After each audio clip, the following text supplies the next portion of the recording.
right, Shalom, giving all praises, honor, and glory to our power, Yahweh, Bahasham Yahweh Shah, Bahasham Rachak, Wadash, double honors to the apostles, the bishops, and the elders of Great Millstone. Peace and blessings to the hopeful elect of the tabernacles of David scattered throughout the four corners of the earth, whomever you may be, wherever you may be. Shalom, Yahweh, Shalom. All right, we got a little current state with commentary. Commentary being these scriptures that we're going to get. And we just got a couple that we want to hit. First here in Matthew 24. All right, so it says, and ye shall hear, verse 6, Matthew 24:6, ye shall hear of wars and rumors of wars. And we see those things happening, all right? Talk about people fighting, talk about people threatening one another, about fighting, having wars, right? It says, see that ye be not troubled. Speaking to who? The elect, really. Because the elect are the only ones that really understand what's going on. It says, for all these things must come to pass, but the end is not yet. All right. Meaning that many things have to transpire before Yahushua comes and ends this age. Right. Then it continues on and says, for nation shall rise against nation and kingdom against kingdom. Okay. Same thing we read above. Wars and rumors of wars. But this is actually talking about them fighting in battles. Right. Ultimately being World War III. It says, and there shall be famines, all right? And we know there's always been hunger in the earth, but we're talking about a great famine, all right, in all the earth. Like how you read in the scriptures, it'll say in all the land, really in all the land, we're just talking about certain areas, all right? Well, maybe just even the known world. But the type of famine the Lord is going to bring is going to be worldwide. And that's really, truly never been seen before. Because there's always someone who has food. It's like there's always someone who's without food. But the Lord's going to bring it all down, right? It says, here's the key thing we want to get to, and pestilences. It also says, and earthquakes, going into your actual earthquakes as well as volcanoes, which those earthquakes, at least the ones underground, which are the regular earthquakes, because they're pretty much in general, we're just saying the earthquakes, depending on where the area is, they can actually trigger tsunamis. Especially if they start if there's an earthquake underneath the ocean, those things can trigger tsunamis. But anyways, and it says in diverse places, meaning different, right? All these are the beginning of sorrows, and the key thing that we want to get is pestilences, all right? And that's what the scriptures, or not the scriptures, but what the news clips which I didn't get a chance yet because I've been having some trouble with my little downloaders, so that's why it took me so long to get this up. So I'm probably going to double back and see what kind of regular things are going on in the world, but these things stuck out to me because I was noticing a pattern with them. All right, so we're going to hit a quick current state, with commentary, and we're talking about what? Pestilence, okay? Let me go over here to, excuse me. Did I get it? Okay, there we go. Just move a little slow. All right, so I want to hit Brother Esdras chapter. Hold on now. What just happened? Okay, here we go. Hey, Brother Esdras chapter 15. Just get the few from the top. So it says, behold, speak thou in the ears of my people the words of prophecy. Everything we just read in Matthew is part of prophecy, man. These are the things that the Lord said is going to occur in this earth, in this age. And we see those things happening. Which I will put in thy mouth, said the Lord. In this particular scripture is talking about, pretty much Ezra, but you can really, equate that to all the prophets, because that's what all the prophets do. They prophesy. Surely the Lord will do nothing, but he revealed his secret unto his servants, the prophet.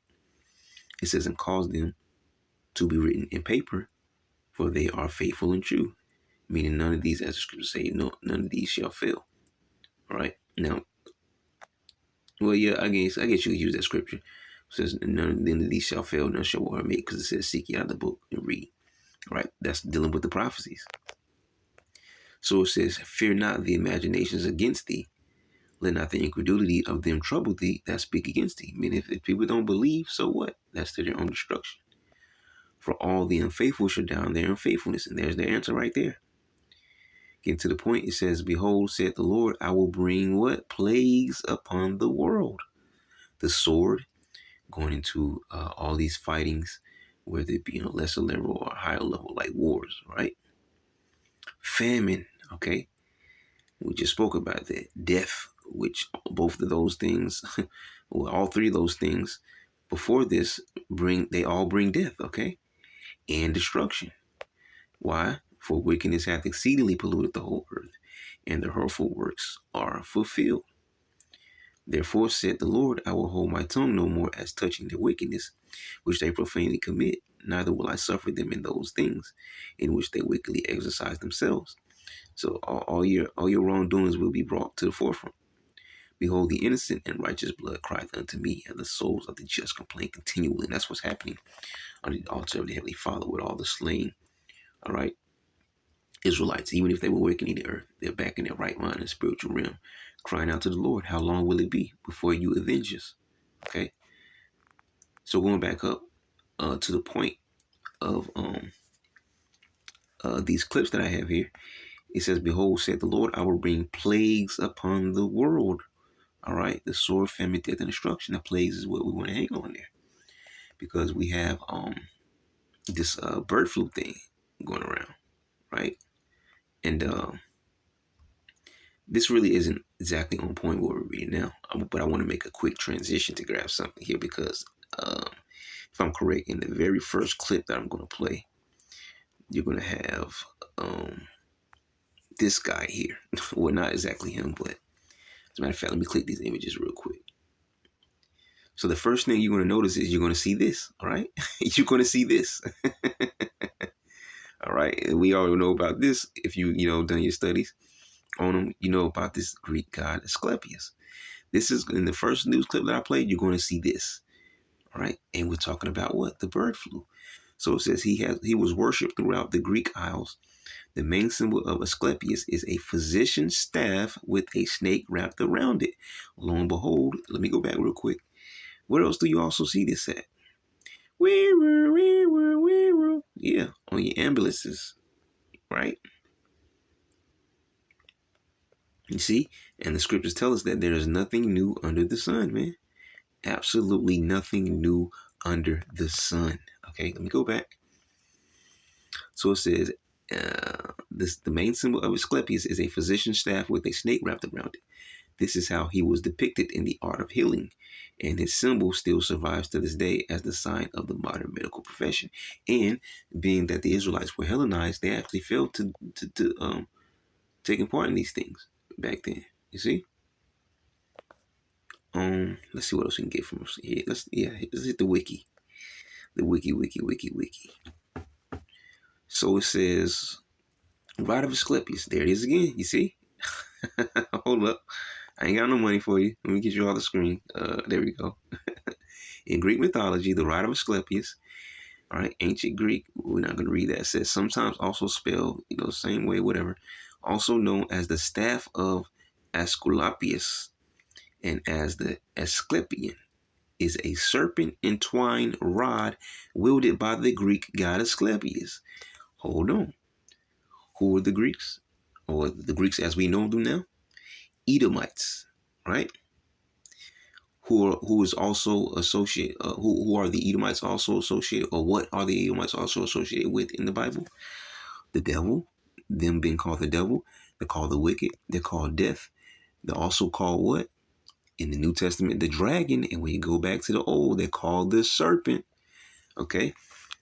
So this is right up Esau's alley.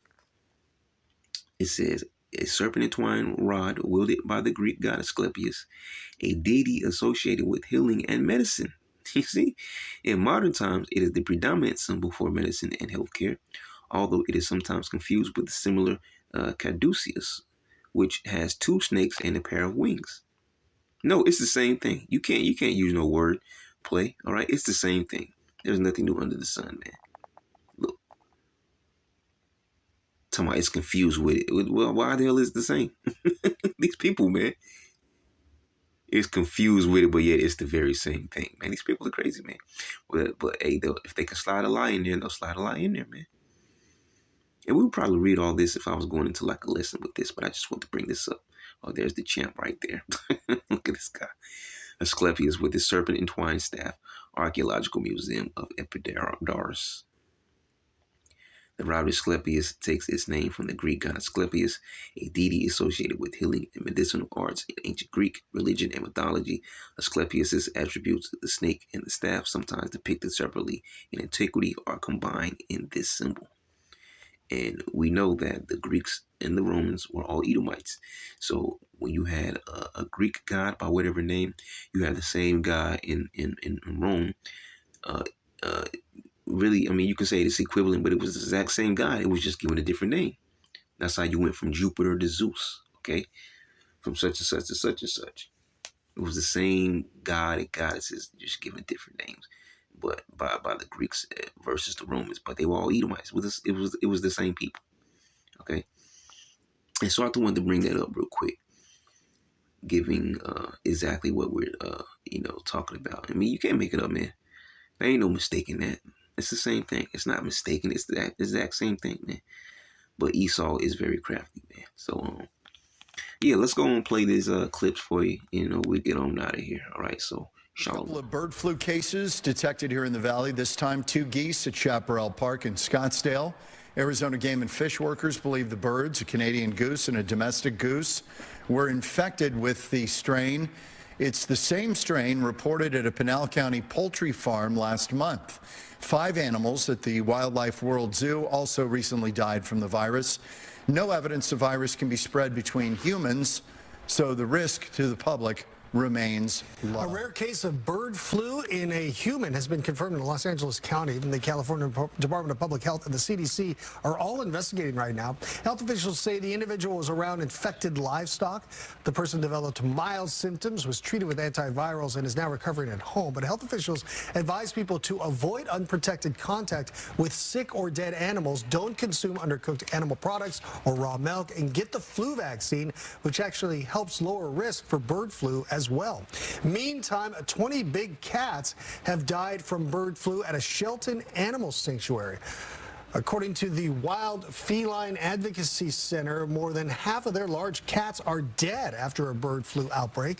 The center closed earlier this month due to an unknown illness making some of their cats sick.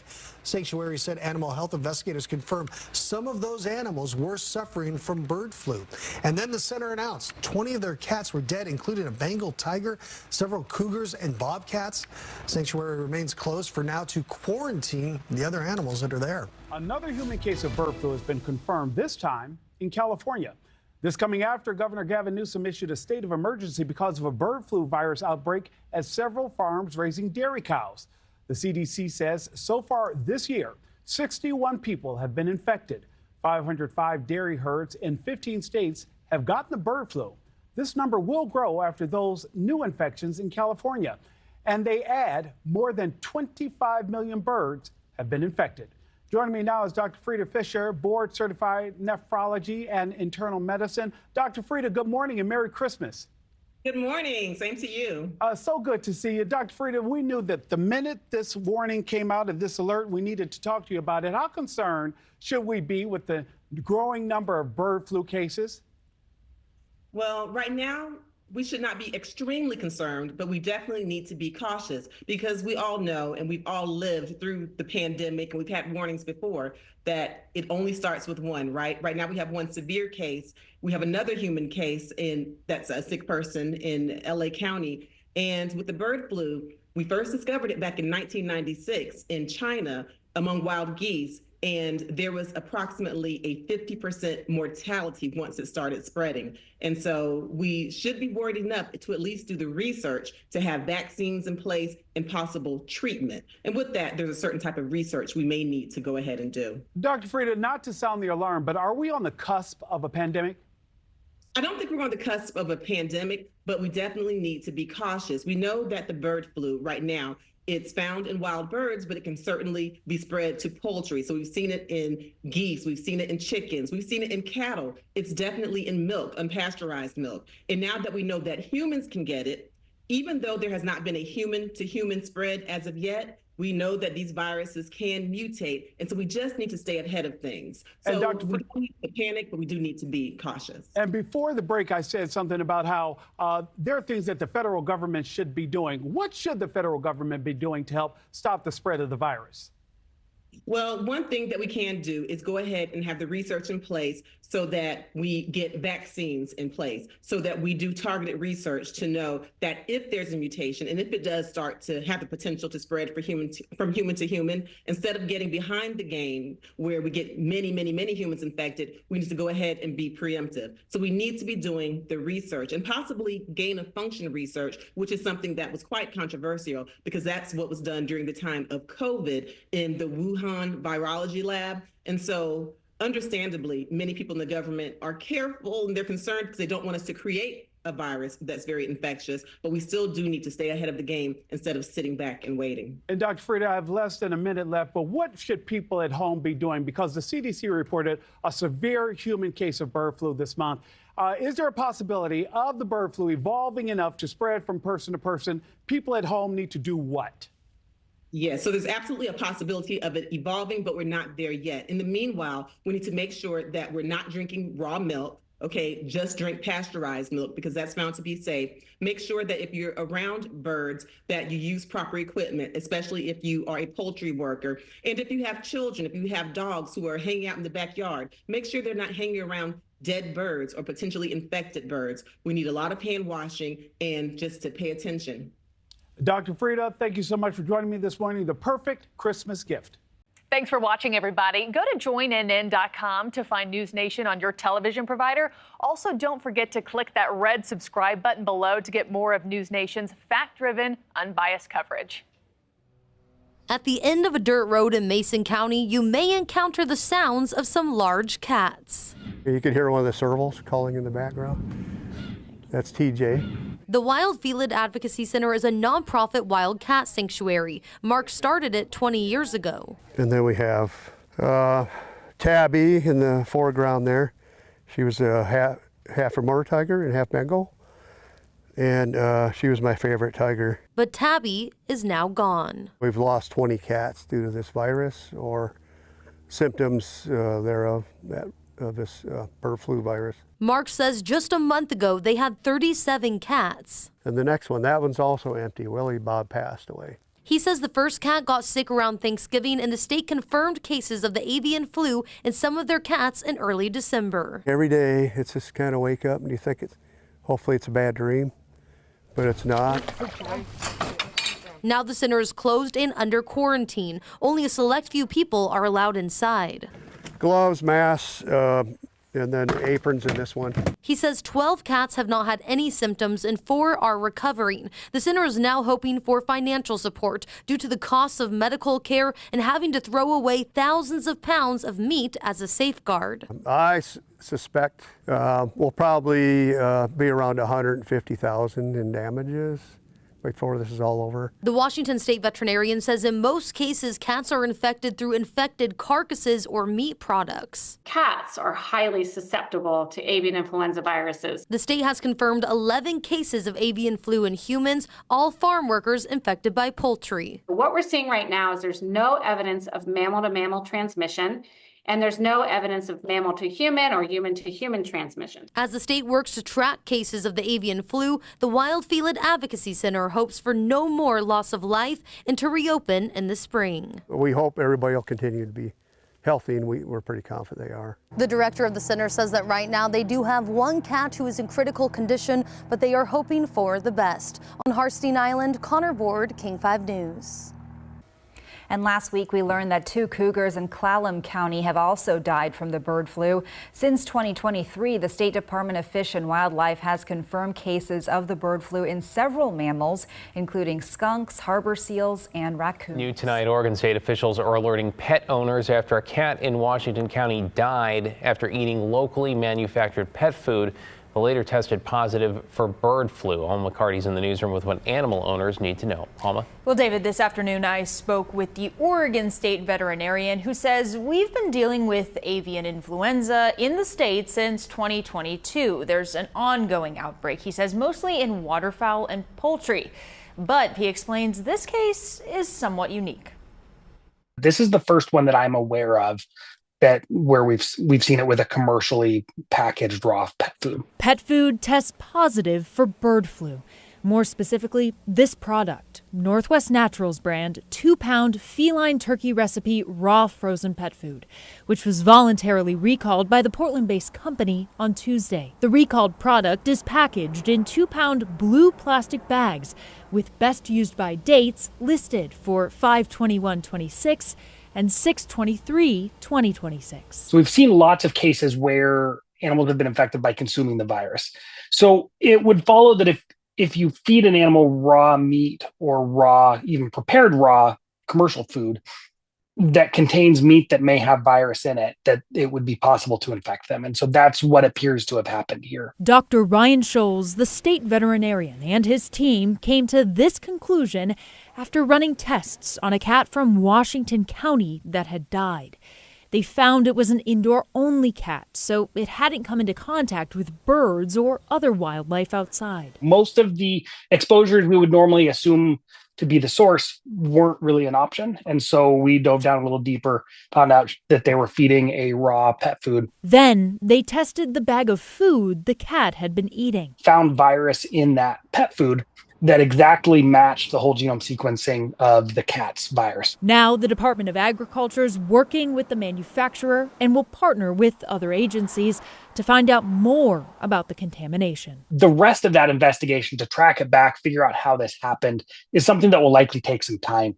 We didn't want to wait for that before getting this recall out there because we know that this food is distributed fairly widely. Right now, Dr. Scholes says it's only this one product that appears to be affected. We've reached out for further comment from the company, but haven't heard back yet.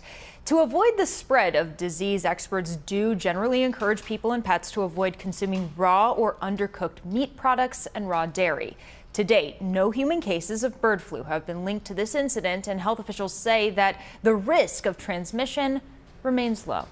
David? Yeah, and that is some critical context there. Thank you, Alma. This is the worst. John Metzer of Metzer Farms in Gonzales talking about the bird flu that creeped into his duck and geese hatchery, forcing him to destroy the entire flock.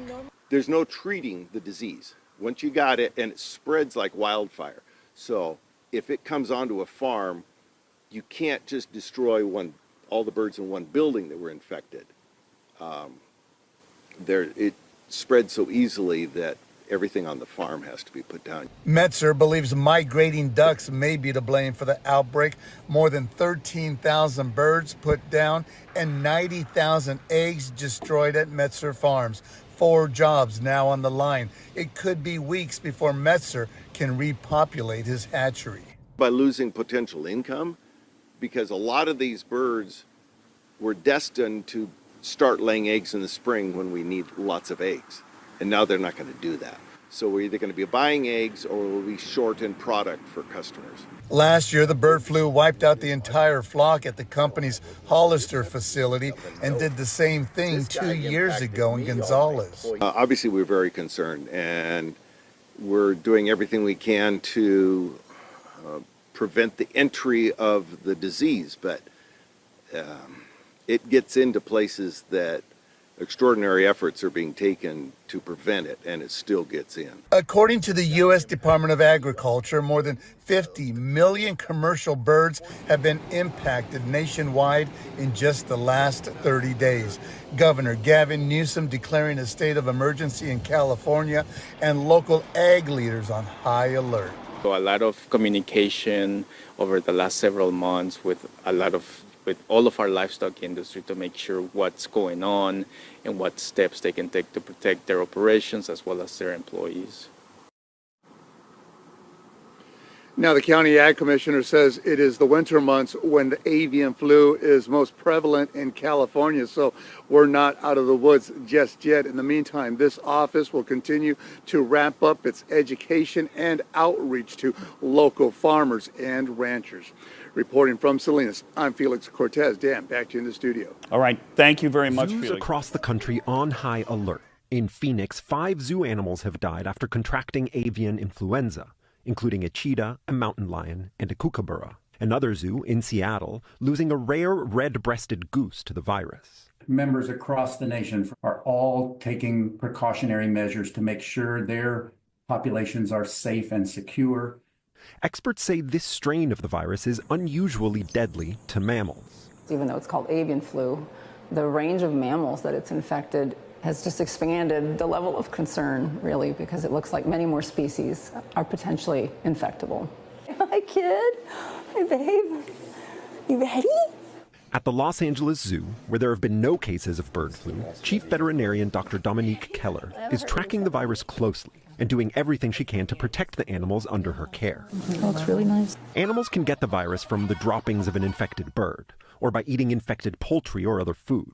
The zoo now implementing safety measures to minimize exposure, including foot baths for shoes. So that's part of the protocol. And stricter food protocols. But the greatest risk comes from above. The hardest thing for zoos to control for is that a lot of enclosures, like this one, are open, so wild birds can easily fly over or land in them. And if one of those birds is infected, then those animals are exposed. The USDA has tracked the virus in more than 10,000 wild birds across the U.S. You're never going to have zero risk. So we accept that, and that's part of being a veterinarian. Some animals getting additional protection, like the zoo's breeding population of critically endangered California condors, some of the few birds to get a bird flu vaccine. The zoo has many species of endangered birds, all of whom appreciate the extra care. David Noriega, NBC News, Los Angeles.